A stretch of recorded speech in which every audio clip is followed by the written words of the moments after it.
आप लोगों ने देखा होगा कि रांची में एक स्टेज शो होता है। स्टेज शो के दौरान जो पवन सिंह के म्यूजिक डायरेक्टर हैं प्रियांशु सिंह, उनको 10 लाख का चेन गिफ्ट में ही दे देते हैं और बोलते हैं कि बहुत ही अच्छा से काम करता है और ऐसा ही काम करता रहे और ये ऐसा काम करे और आगे बढ़े। और उनको गिफ्ट में 10 लाख का चैन दे देते हैं जो कि काफ़ी मोटा होता है और भारी भरकम है, आप लोग देख भी सकते हैं।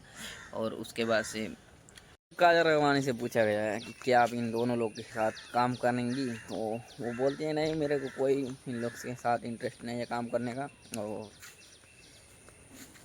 और एक बार खेसारी लाल यादव उनके टारगेट करके बोला था कि कोई डिफेंडर्स उतर के टेम्पो में जाएगा तो क्या कोई उनके साथ काम करेगा। तो क्या काजल राघवानी ने उल्टा जवाब दिया है पलटवार करते हुए कि क्या वो जन्म लेते ही डिफेंडर में बैठ गए। तो सच बात है, कोई जन्म लेते ही नहीं बैठता है, काफ़ी मेहनत करना पड़ता है ताकि इसके लिए बहुत अच्छे से फिर कोई डिफेंडर आ रॉयल्स रहा या महंगी महंगी गाड़ियाँ में बड़े बड़े घरों में बैठते हैं। तो आप लोग नीचे कमेंट में बताइए क्या कौन सा